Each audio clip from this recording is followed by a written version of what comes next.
and commemorating the enduring legacy of Marley through his family works and charitable endeavors, among other components. The exhibit initially launched in London in February 2022, spending 10 weeks at the Sache Gallery in the city before moving to Toronto, where it spent 16 weeks at the Lighthouse Immersive Art Space. The exhibit is produced by the Marley family and the Terrapin Station Entertainment Division of Sony Music. Extending the exhibit, in Los Angeles will give even more people the opportunity to come and feel the positive vibrations. Exhibit producer Jonathan Skank of Terrapin Station Entertainment said in a statement to the Billboard, "We have so many people from all over the world and all ages come through, and we're thrilled it's been so well received. After successful runs in London and Toronto, we are thrilled that LA is looking to be the biggest city yet for the Bob Marley One Love experience," Skank added. The extension just shows how powerful the Marley legacy continues to be, and alongside all critical praise and positive reviews the exhibit has received, it was a natural decision to keep the doors open at the Ovation Hollywood. On the international scenes, according to eOnline.com, Lupita Nyong'o is already looking ahead at a third Black Panther movie. And should Black Panther Wakanda Forever get a follow-up film, the Oscar winner knows exactly who should join the star-studded cast, which already includes Letitia Wright, Angela Bassett, and Denee Guerrero. As Lupita exclusively told Francesca Amica on November 14 episode on E! News, the one person she had in mind was Idris Elba. Let's take a listen.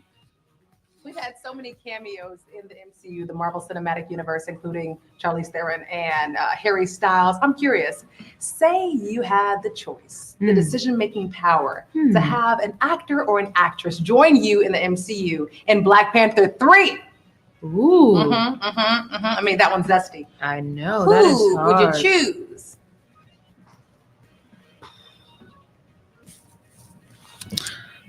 So, Shivani. Idris Elba. Why'd you say Idris? Why? I know, why not? Why not? Idris should be in everything. He's so fine.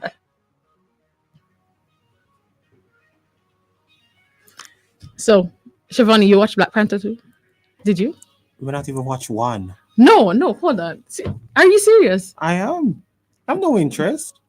You do? It doesn't. You're not a movie person, or just not a Black Panther person? Not a Marvel person? No. Because I'm not a Marvel person either. No. So, I mean, but I did watch Black Panther 2. It took me, when it came out on Disney Plus, it took me probably 4 times to get through the entire thing. No, I have no interest. Not my style. Not my. Why are you saying wow? Not interested. But then I guess, what do you think Idris would be in the? Would you watch it if Idris is in the Black Panther 3? I'm just No interest. Yeah, I think the females would like that Idris Elba would be in Black Panther 3. Maybe, I don't know. They're replacing a male star with a male star. Okay. Sounds like it's gonna work. Anywho, I have a different taste when it comes on to film. Okay, I don't do films at all, so Yeah. Then again, Not my style at all. But anyway. Anyway, the star is no stranger to the Marvel Cinematic Universe, MCU, however, appearing in several films across the franchise as Thor's Chris Hemsworth friend and protector of the Bifrost, Heimdall, most recently respiring the role for a post-credit cameo in Thor, Love and Thunder.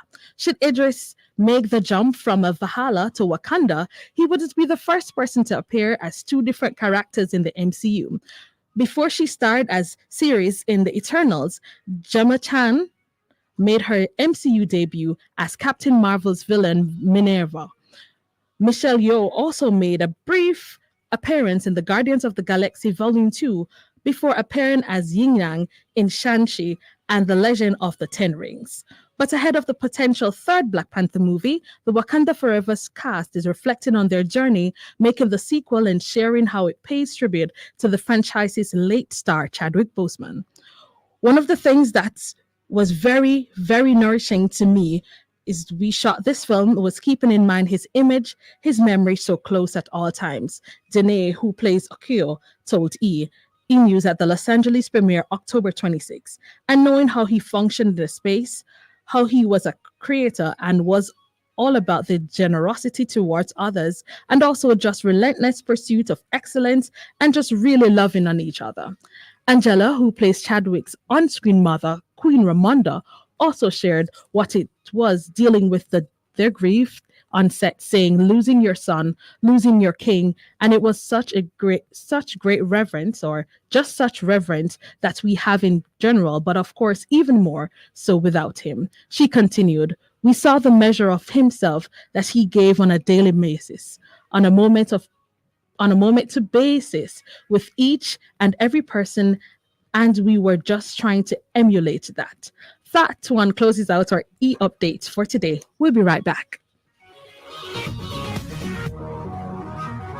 Wayne, you know Flo Yard Road now faster than ever? Yeah, my brethren just get it. Him love it, don't? Especially the 200 megabit speed and getting a Samsung tablet or phone for $999 plus GCT. You know you got the phone? So, you coming home now? Right after I pass the board. There's never been a better time to get the invaluable value of Flow Yard and Road. Sign up and get fiber fast internet at home, unlimited social, YouTube, talk and text with just $4,999 plus GCT. And save big on a Samsung phone or tablet. Conditions apply. Ooh la la! I see what I want at the Fosrich Super Sale, March 21 to 31, Kingston, Mandeville, and Montego Bay. Come get your wires, breakers, chandeliers, wall lamps, LED bulbs, and so much more. Shop in Kingston, Mandeville, and Montego Bay. You can't afford to miss it. Come shop, come save at Fosrich Super Sale, March 21 to 31. See you there at Fosrich.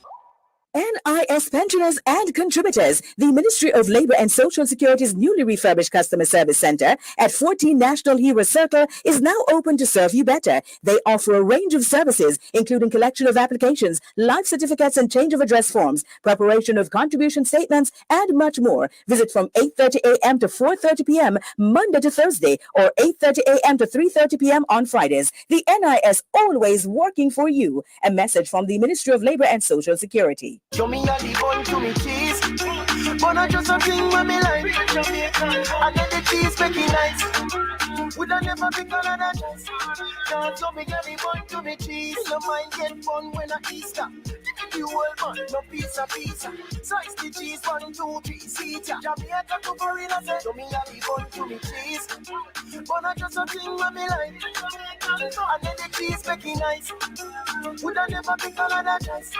Can't show me a You're tuned to Love 101, folks. It's 5:45.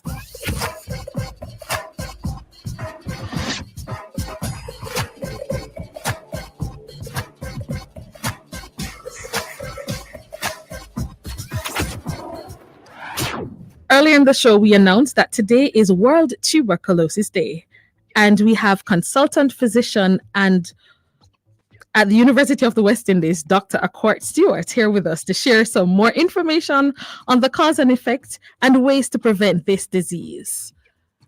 Dr. Stewart, are you there? Yes, I am. Can you hear me? I can hear you loud and clear. Good. So, Doc, according to the World Health Organization, more than 8.8 billion worldwide are infected with tuberculosis and almost 1.6 million. Tell us a little bit more this statistic. 8.8 million? All right. What I will start off by telling you is that tuberculosis is an old disease. It's not a new disease.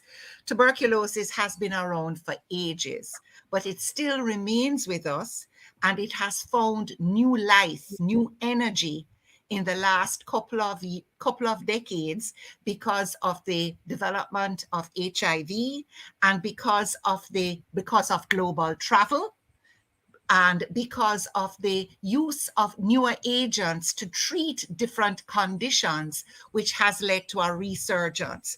The other problem with TB is that TB tends to develop in areas where there is poverty, where there is overcrowding. And no matter how we want to think that doesn't exist in first world countries, that does exist. So as a result of the fact that first world countries have pockets of tuberculosis that is not easy to treat. TB has taken on new life and become a global problem, which has sparked the interest of all big health organizations to try and stem the development and the spread of Mycobacterium tuberculosis. Okay, so tell us the signs, of tuberculosis. What when I see this, then I need to go to the doctor because I may have this disease.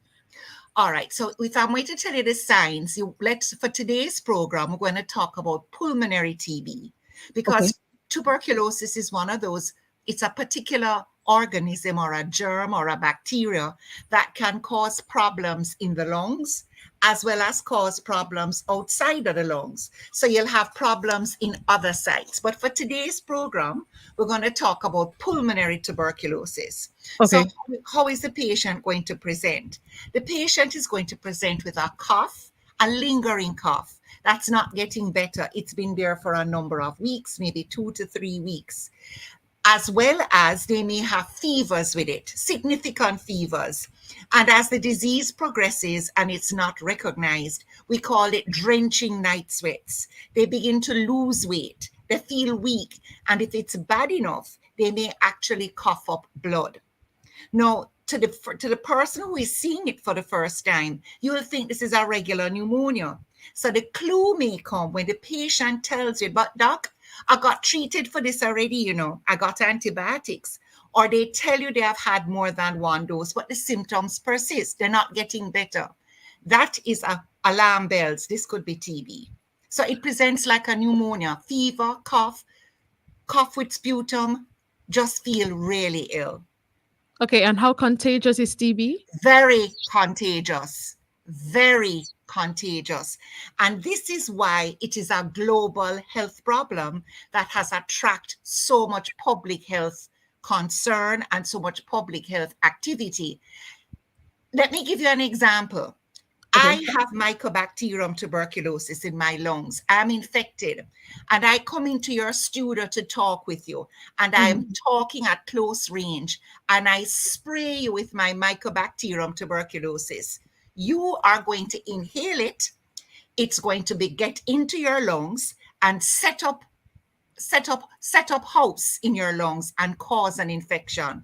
So it is highly contagious. And this is why patients who are diagnosed are kept in isolation. Okay, so let's bring some relation in terms of COVID-19, right? Because TB is highly contagious and so is COVID-19. Right. But the difference, is there similarity between the two?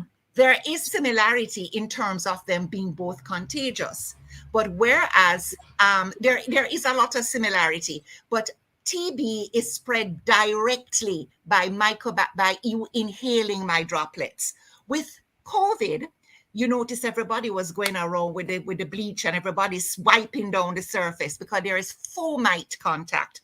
Fomite means if you have COVID, you have the coronavirus and you touch a surface and I come and I'm in contact with the surface and I can develop the disease.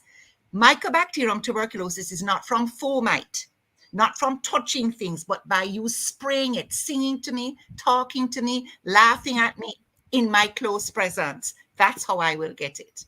So, Doc, how can we prevent TB? Is it something that can be prevented? And will a mask help with the prevention? Since a mask will help with prevention because it is equally contagious as COVID. No, that's a very loaded question when you talk about how do I prevent TB? Because I spoke to you about it starting in situations of overcrowding. I spoke to overcrowd and areas of poverty, homelessness. So the places where TB are likely to develop in the prisons, in homeless shelters, in situations where there are a whole heap of people packed up into a dwelling. Okay? Now, how do I prevent it? Prevent those situations of overcrowding, which is loaded because poverty will always be there. But vigilance needs to be maintained. Now, you're talking about starting with the young child, you're talking about immunization of the child. because people will die from TB and children will die from TB. So you're talking about immunization of children at an early age. That is the BCG vaccine that we all, maybe you're a little too young, but the BCG vaccine, which we all got growing up as children, which gives us a certain level of protection. But I want to pause because the protection wanes after a number of years. So I got my BCG as a child. At my young age, I cannot go and say that if I got TB, it's my vaccine, or if my test is positive, but it's my vaccine. So preventing overcrowding, immunization in children, and wearing your masks in situations where there are overcrowding, where are some steps you can take to help to prevent it. Okay, you spoke about if the test comes back positive. What type of test does a person have to go through for you to determine if they have TB? All right, that's a very good question. I'm a physician, so I am into the history. I want to know when your symptoms started, how long your symptoms have been there, what symptoms you are actually having, how bad it is. Then there is a special skin test that I do called the tuberculin skin test, which is injecting a particular protein under my skin, and I'm looking for a reaction. My body, if I have been exposed to Mycobacterium tuberculosis, is going to mount a response which can be measured. That's one way of telling you if when I measure it 2 days later, my measurement is greater than 10 millimeters. That tells you that I have been exposed to Mycobacterium tuberculosis. It doesn't necessarily mean that I have TB. It depends on my symptoms. Should I continue? Yeah, sure. Go ahead. If I am symptomatic, that I am coughing, I'm bringing up sputum, I look sick, I am losing weight, then what you do is to diagnose it, you get my early morning sputum samples. That means you won't admit me to hospital and isolate me. And that sample that you get will go to the public health lab where there's a TB lab. And when that happens, they can try to culture the TB or do DNA sequencing to identify if this is positive for Mycobacterium tuberculosis. So to answer you, it's a history that will help me to diagnose it. There's a laboratory test which is done at the National Public Health Lab to help to confirm, and I can do my tuberculin skin test, my PPD, to see if I have reacted positively. So those are the 3 areas that would help to confirm. Okay, so you talk about, so when you get a person, they've now been tested for TB and you treat them, right? How long after the treatment do they recover? What's the recovery period like? Well, the number one thing is that you can be cured of TB, you get rid of it. Okay, so the patients who are going to come into hospital to be treated are usually people who are having a very bad case of the disease. So they're really having bad fever, they've lost weight, and they're coughing a lot. So when they come in, we do a simple test, a smear, to see if the smear, when we stain it in the lab, if we get it positive for what we call Mycobacterium tuberculosis, that means that is a good start to say you have TB. But the additional piece of information is that you are contagious. So we start you on treatment, which is usually a combination of 4 drugs. We call it the right therapy. So you are in hospital, you are started on the 4 drugs. Those 4 drugs are going to continue for about 2 months. But we're not going to keep you in hospital for 2 months unless there are complications. So we will repeat the sputum smears maybe once a week, twice a week, to see if when those smears go to the lab and they are stained, are they still seeing signs of Mycobacterium tuberculosis in the smears? Because you cannot leave hospital until that smear is negative, meaning they no longer see any Mycobacterium tuberculosis in there. That means you are not contagious and I can send you back home to your family. Once you have had it, then you will be on the 4 drugs for 2 months. And then I will take 2 drugs from that panel of 4 that you are sensitive to, and you will stay on that for the remaining 4 months. So the total duration of treatment is 6 months. That's a long. Oh, yes, for uncomplicated pulmonary TB. So, question, because I mean, those out there with the what do you call it, pre-existing conditions before they get TB, this is a serious thing. It is a serious thing, but I don't want people to panic and think that I have TB because Jamaica is still prides itself on being a low burden country. But Okay. public awareness is always important. So you're in a community where this person just coughing constantly. They look sick. They're not doing well. You need to make sure that either you are screened or the person is screened, right? But the other people who are to be taken even more seriously are the patients who are immunocompromised. What do I mean by that? What I mean are the patients whose immune system is no longer as robust and as vigorous as somebody who doesn't have HIV, for instance, or somebody who is on cancer drugs to treat cancer. Or we have a whole new armamentarium of drugs to treat the autoimmune or collagen vascular diseases. Those patients are particularly susceptible. So when they have HIV or any of these drugs and they're coughing too much, they're not well, you have to consider, let me make sure that this patient is not TB positive. Okay, and then what happens if TB is not treated? Because you said the treatment period is about 6 months, but somebody has the symptoms or not showing symptoms, have TB. What's the consequences of not treating it?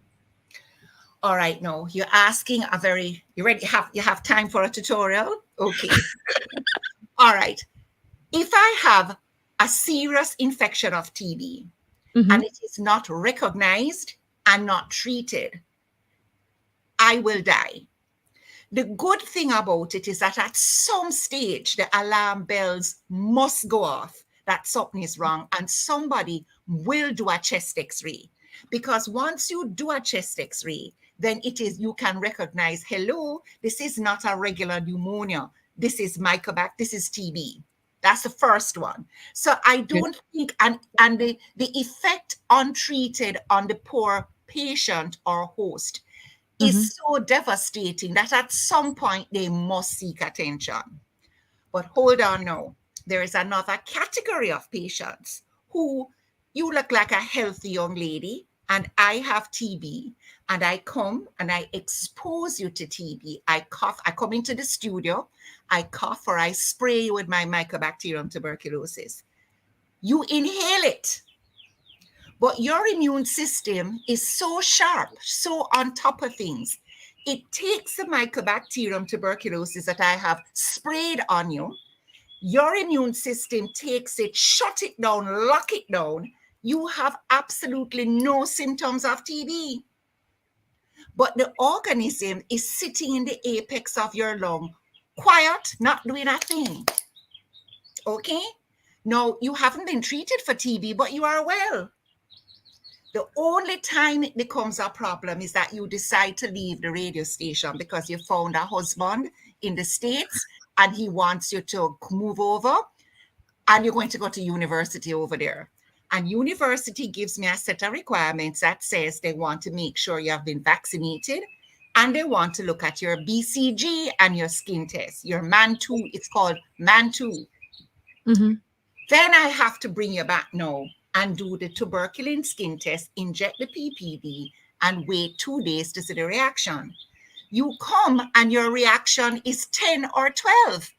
And everybody says you need to see the doctor because you have TB. But I have no symptoms. I have nothing.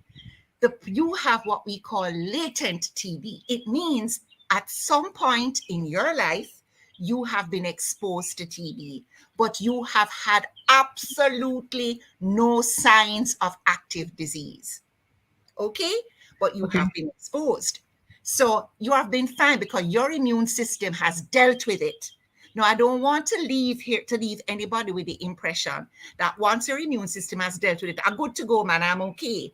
The problem is, God forbid, you ever need to go on any of these immune modulating drugs, the biologics, because of some autoimmune disease, or God forbid, you should ever need any chemotherapy. Then the possibility that exists is that your TB, which is shut down, locked away, doing nothing, is going to light up, be reactivated, and give you fulminant active TB. Then we have to treat you. So what we're doing now, to quickly tell you, is that the emphasis from the World Health Organization is to treat latent TB, which is what you would have had. Okay. And okay. Because because as you said, we could be walking around. I could be walking around with TB and don't know that I have it. But you don't have any symptoms because your immune system is on top of things. It has dealt with it, lock it down, shut it down, and you're fine.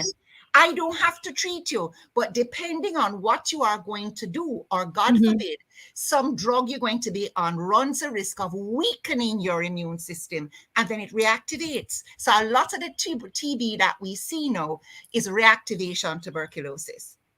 Okay. Thanks so much, Dr. Stewart, for being with us today. We really, really appreciate it. Thanks so much. This is a lot of information, a lot of knowledge. We really, really appreciate it. Thanks. You're most welcome. And I don't want to leave anybody panicking, but I want to make the thing is knowledge is power. So you must be aware, and you must be alert to seek help or advice when you're not sure. Thank you so much for the opportunity. You're welcome. All right. Thank you. All right. Dr. Stewart there. And we are going to a break. We'll be right back right here on Engage.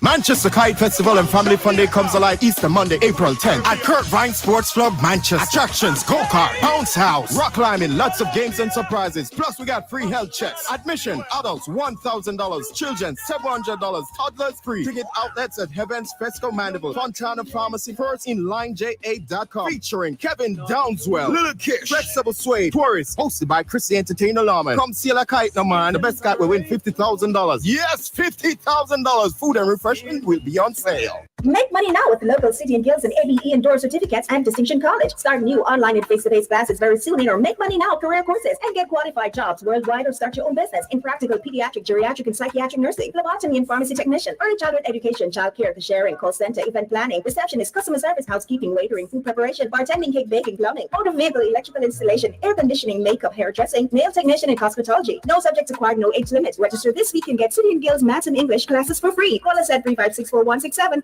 Hey folks, 6 minutes after 6 o'clock. Champs begins on Tuesday, and the Sports Talk gets you ready for it. Join us this Saturday, March 25 from 1 to 2 p.m. as we do a special build-up for the 5-day ISA Boys and Girls Athletics Championships. We'll get different stories and insights from individuals who have varying roles at Champs, plus we'll also have some surprises in store. So join Sports Talk for our Champs build-up this Saturday, March 25 from 1 to 2 p.m. right here on the Family Station, Love 101. What annoys you to the point where it makes your skin crawl, or you have to turn and go in the opposite direction, or makes you so angry you want to break something, or yell, or count to 10, or maybe 100? What is it about pet peeves? Are they all rational and justified? What are your pet peeves? How should we deal with them? Monday, March 27 on Family Time, join host Reverend Marsha Lawrence Davids and guest Dr. Lakim Samaj as they discuss the topic Pet Peeves. That's Family Time, Monday, March 27 at 5:30 p.m. right here on the Family Station, Love 101.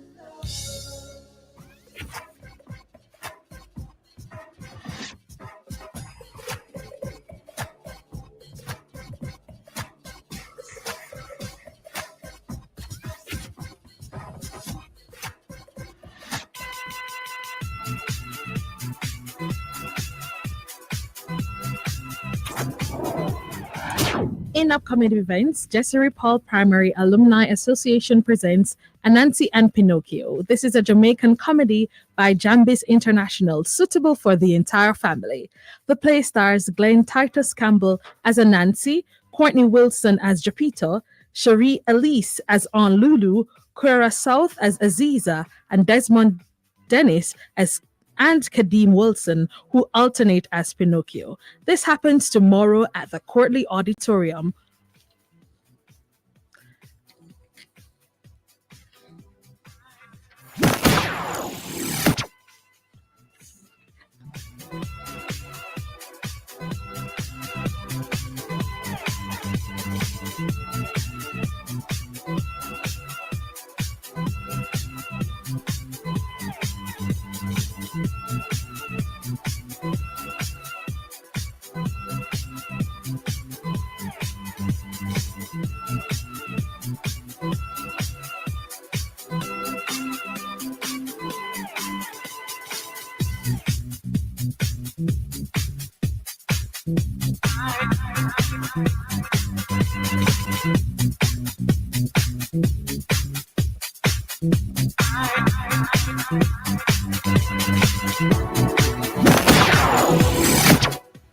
All right. So the Anansi and Pinocchio, the admission is 3,000 and part proceeds towards the Jessery Paul Primary School Development Projects, and it starts at 8 p.m.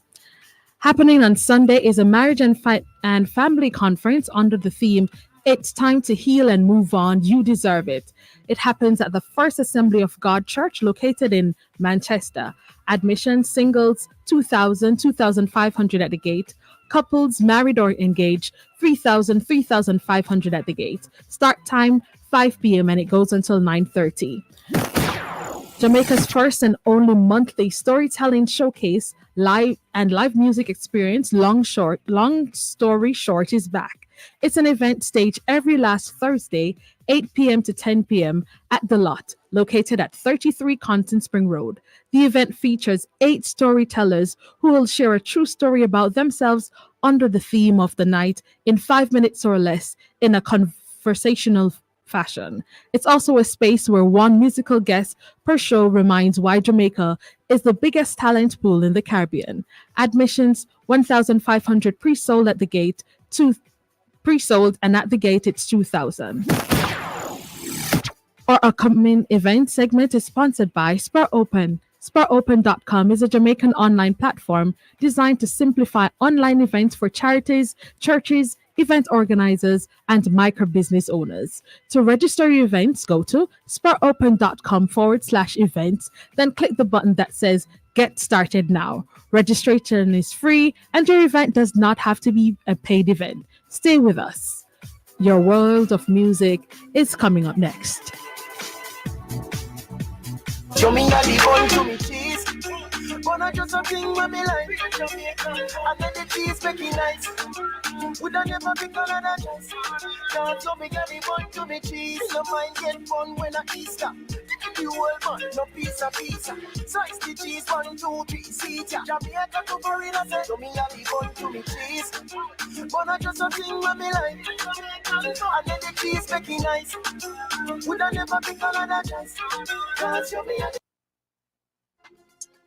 Champs begins on Tuesday and Sports Talk gets you ready for it. Join us this Saturday, March 25 from 1 to 2 p.m. as we do a special build-up for the 5-day ISA Boys and Girls Athletics Championships. We'll get different stories and insights from individuals who have varying roles at Champs, plus we'll also have some surprises in store. So join Sports Talk for our Champs build-up this Saturday, March 25 from 1 to 2 p.m. right here on the family station, Love 101.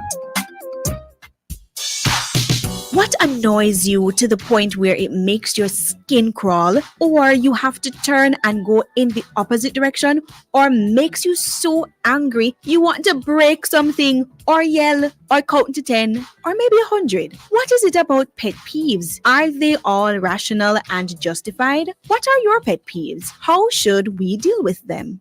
Monday, March 27 on Family Time. Join host Reverend Marsha Lawrence Davids and guest Dr. Lakim Samaj as they discuss the topic pet peeves. That's Family Time, Monday, March 27 at 5:30 p.m. right here on the Family Station, Love 101.